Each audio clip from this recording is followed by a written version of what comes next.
We start all over again. That's all good. Okay, it's all good.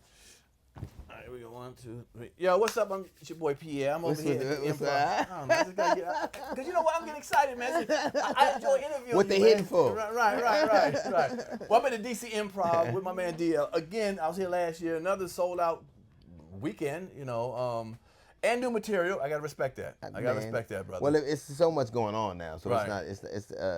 it's a different.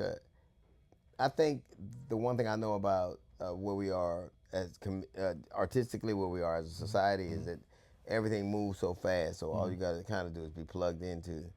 I mean, all you got to do is be kind of plugged in and everything. Yeah, but we know comics who do the same thing over and over and over every Yeah. year. So one thing about it, you do keep it fresh, and you do throw a couple of your hits in there too. Right. But I want to talk to you about how I first met you, man. I met you back in September 1990 at the Camaraderie Theater. Yeah, kind Camaraderie of how Theater. was it, the house that Robin built. Robin Harris passed away. Yeah. So when he passed away, because I saw you and Joe Torre. I guess what a host. Louis Dix too. Oh, Louis Dix. So it's Louis Dix. It was Okay. Louis then Joe. Oh, no, it was Joe then Louis then me. And then you, okay. Right.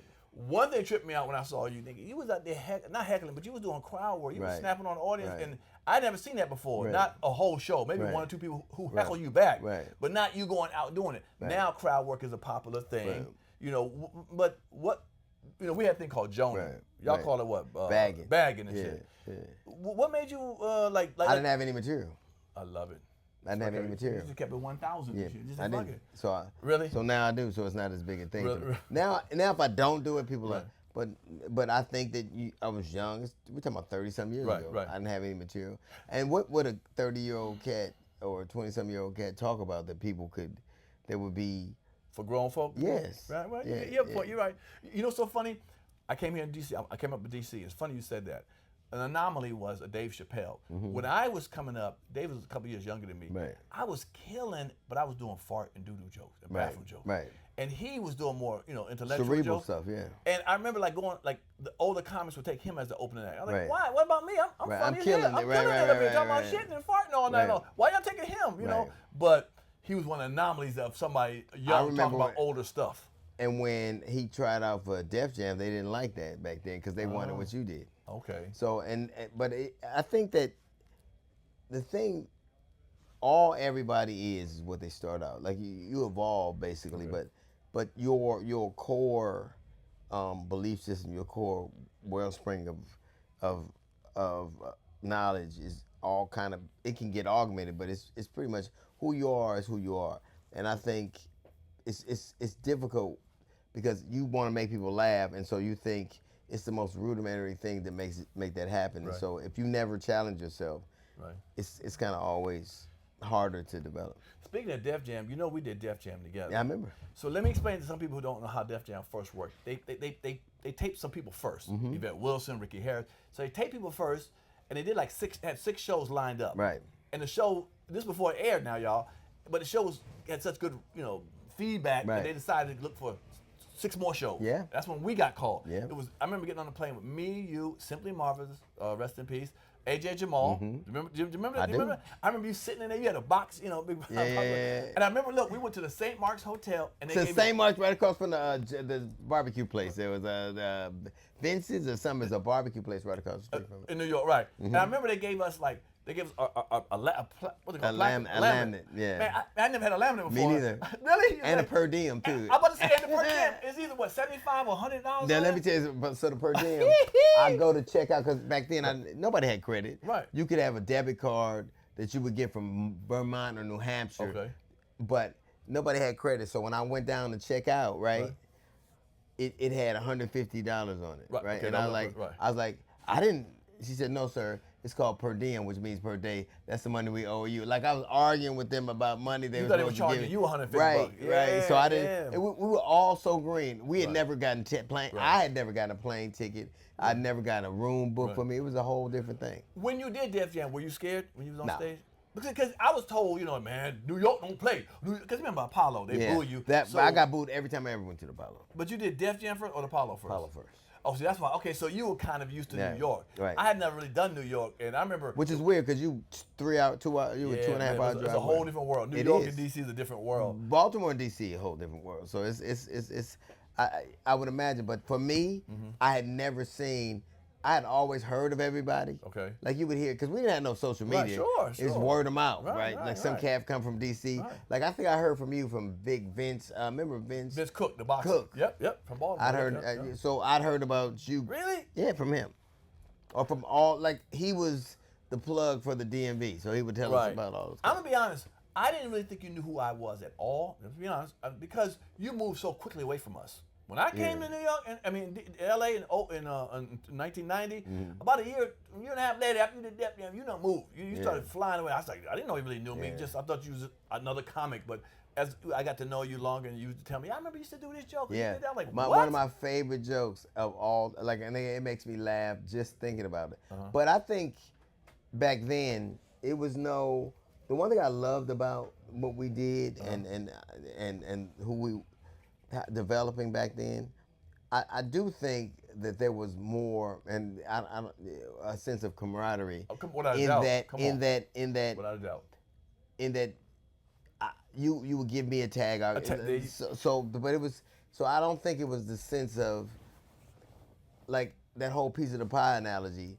I don't think that people thought that if I got a piece of pie, you wouldn't get one. I think we just make the pie more expansive. But the one thing I miss about that time is we would stay out hanging out and eating out at dinner. It would be breakfast, whatever. So it was more of a, and nobody, because we didn't know what this thing was gonna be. It turned out to be. So I think we were all innocent and just kind of wide-eyed. But I really loved that time. Well, let me ask you. Now I see a lot of comics, moving to the crowd work, or as far as showing stuff online. Right. Tonight, the first time I've ever seen you do crowd work in a long time. I haven't seen you do crowd work in a long time. You still got the killer instinct, but I never really seen it. I never seen online any clips or whatever. Do you think is that a good thing or bad thing when comics put that stuff online, clips of just crowd work? Because now it's going that mouth. I think it's transactional, right? So they want an effect now.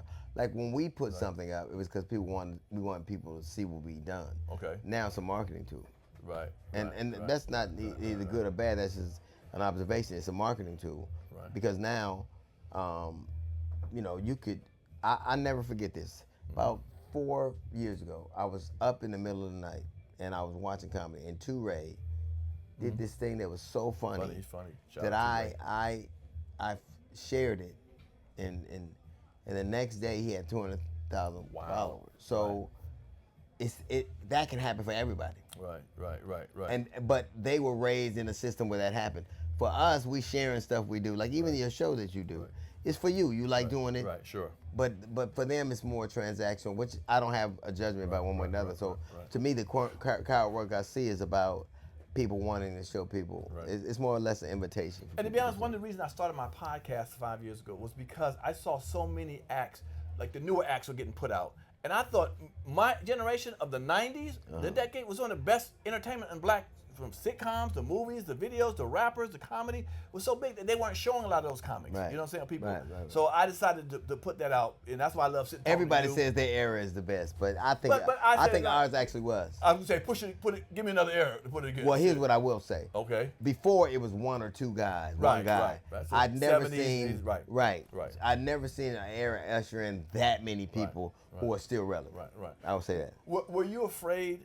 I don't know what afraid or nervous is when you were put on as one of the kings of comedy. Like the pressure of it's really you with the big dogs now. Right. You could kill your own comedy club. Now you're up there with them. Right. How did you approach that? Was there any fear of it, or like? No, I mean, I think if you can swim in 5 feet, you can swim in 1,000 feet. Oh wow. The mechanism's the same. Wow. Okay. Like if you learn how to swim in shallow water, but it's the same stroke, same mechanism, same idea. But you don't have no competition on stage. You didn't feel that at all. I didn't. I was very blessed to work with men who I'd known for a long time. Okay. And the one thing I can say, and I think the reason it resonated and did so well, is because there was a true amount of affection and respect. And really?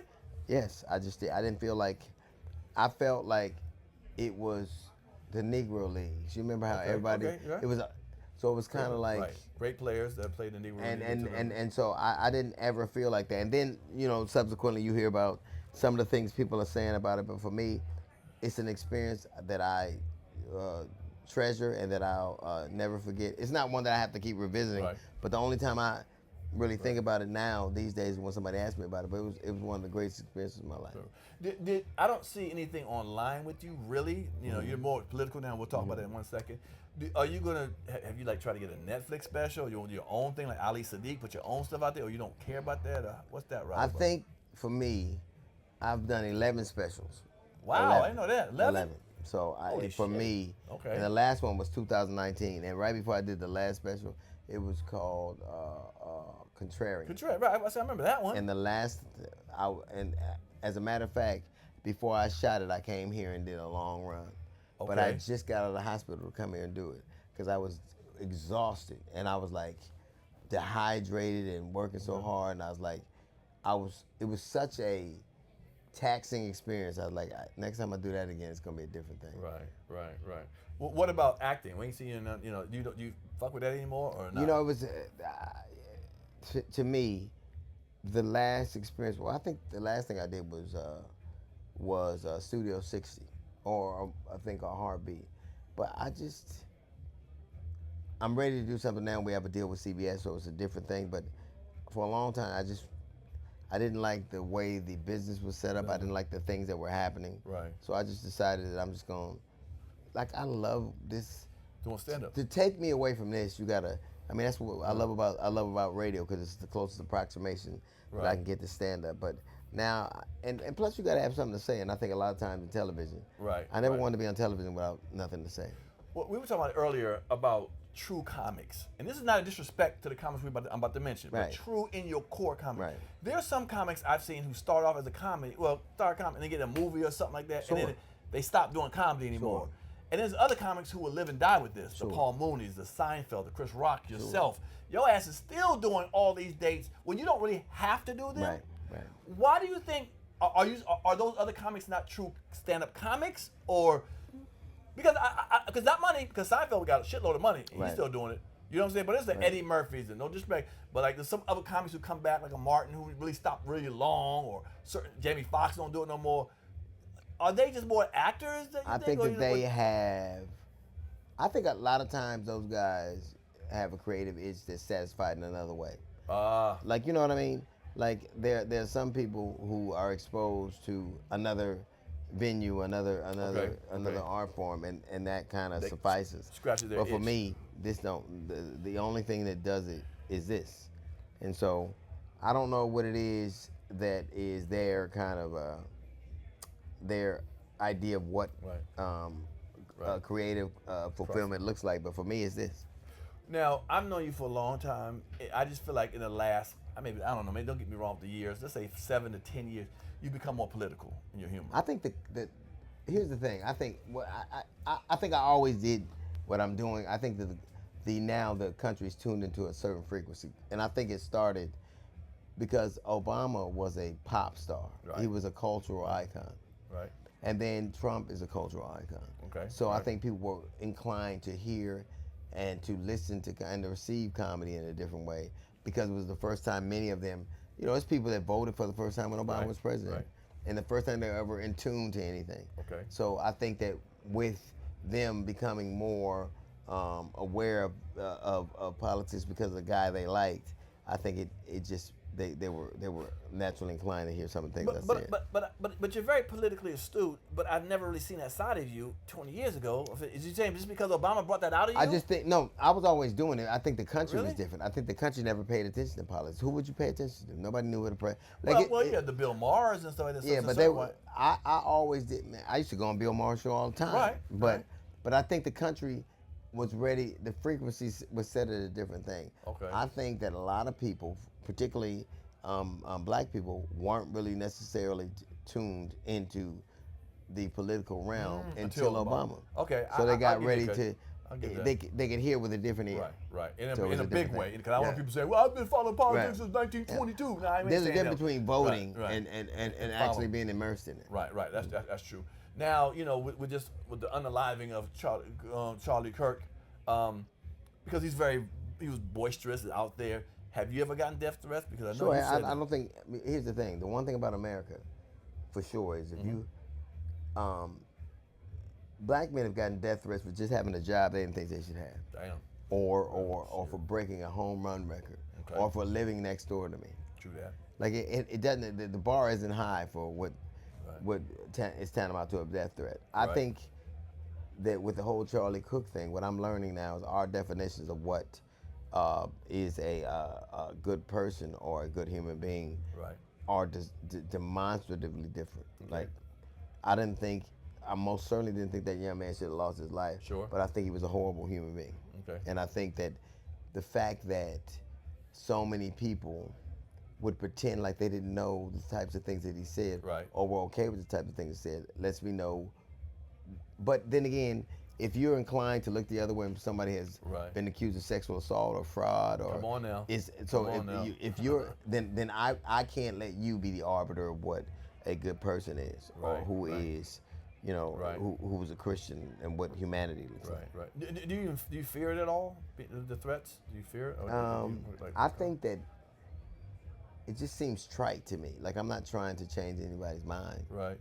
I think art is about self-expression, and people will either, dig it or not. I think that the one thing about that I'll say this true and consistently, people have been angry for so long Right. about so many things. Like, how Yeah. the fuck you mad and you won? Like, But- you mad and right. you won. But what's it called? Evangelical men feel like they're losing this country. Yeah, but even when okay, here's the thing. Slavery, they were mad. That's Jim true. Crow, they were Yeah. mad. They've been mad at every turn. When have they ever been satiated? You don't think in the 50s? I think they harken back to that, but they were mad. I don't know a time when they weren't mad. But okay, Even when there's never been a time they were so mad before the Civil War they started the war. Like, they've always Right. been angry. Right. When are they not? When are they ever satiated? Like, what makes you've gotten everything you want. But the mad level is different. I think Back that, in the 50s, you think they're just as mad as the 50s were as they are now when they see I- gays and straight and black people working I and think stuff? that there's no discernible difference, and we can nuance it Okay. all we want. Okay. But the one thing that's consistent in this country is mad white people. Okay. Well, yeah. No matter what they mad about. Yeah. Yeah. And they mad about any number of things. Right. Right. Like, motherfucker, you won. What are you mad about? Right. So that's the one thing. So the myth of the angry black man ain't got shit on the reality of an angry white dude. Then what do you feel like the next 4 years is going to look like? You know what? I think that Is it going to first get of all, I worse? think that America as a construct is over. Ooh. I don't think that America. With people coming together from different countries and all that making. I think that the construct, the notion of America, the idea of America, our perception around the Right, world right. and who we see ourselves as Right. is gone. I think that we've compromised so much and have endangered so many of our inner relationships With other people, right? Other and I countries. think that now we don't know who we are or what we stand for or believe in. The very principles that this country was supposed to be founded on and hold sacred, they were willing to erode to do things. Right. Sure. It was transactional. And now you can't buy that back. I think it's just, You think Trump ushered in such a change that it'll never get back? No one could come and save it and bring it back to where it was. okay, or but kind even of- if you did, look at the things we'll accept now. I know. Look at the things. You'll accept a dude who said, I'll grab him by the pussy. You accept a dude who could be implicated in the Epstein files. You accept a dude who lies. But You you say accept it. it's not a smaller port. I mean, it's half the country, but the other half is even people who voted for him are pissed off. I don't see anybody who didn't vote for him who are liking what he does now. Then But I see they people could who stop voted it. Huh? If they didn't like what he did, then they would make. Here's the thing. Ultimately, when America gets angry enough about something, there's substantive change. They would let their elected representative. I think America is disappointed in what it did, but it isn't really to do the things that are demonstrative of change. I just don't think they don't. I think that they could, behind their back, behind Right. off to the sides, pretend like they're disappointed. But I think this is America. I think this is who we are. Right. Two more questions. One is, you heard that Trump gave out recently, $500 million to HBCUs. He But didn't. at the behest He didn't. of Latin situation, Yeah. Latin people. No, it wasn't Latin. It was Native American. Native American. Okay, it was a Native American. Okay. Was Native American. So he did not do that. No. But the thing about us is 315,000 black women lost their jobs. I know that's right. So whatever shell game he's playing, Come on now. in the end, is a net loss for black people. Yeah. Like we did the show. Look at how many black women were here. Right. They lost their jobs. Oof. Like you heard that, you were here. Right. And look at it. So I just think look at the things we're used to. We're used to troops being in our streets. We used to discourse.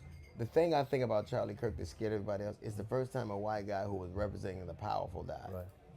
Yeah. You never seen Jesus didn't represent the powerful. Martin Luther King didn't represent. Right. JFK wasn't representing the powerful. Right. Most time you get hurt for acting in the opposite interest of the powerful. Right.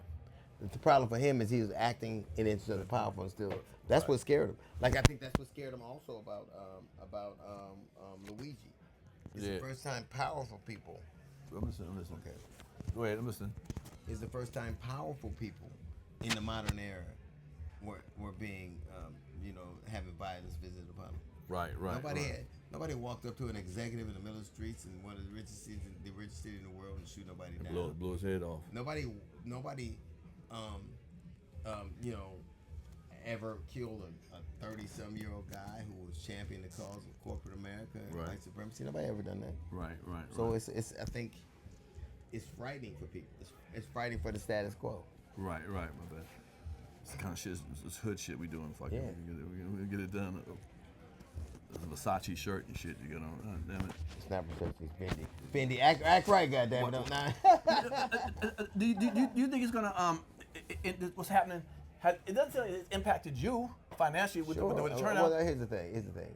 I think that now people are more discerning and they'll buy stuff. But if you look at the live performance spaces, it's down. Oh, is it really? Yeah, everywhere. Like everything's down. Like everything. Wow. People ain't buying cars, watches, like all those things. Now, the one thing I'm blessed about is that I've curated another experience where it is, well, people even in DC, people do not want to come drive past the National Guard and go through all that bullshit. No. They don't. No. But I think it's an honor that they would come out. They come see you. So I'm All right, very happy. then leave us with something that you're saying.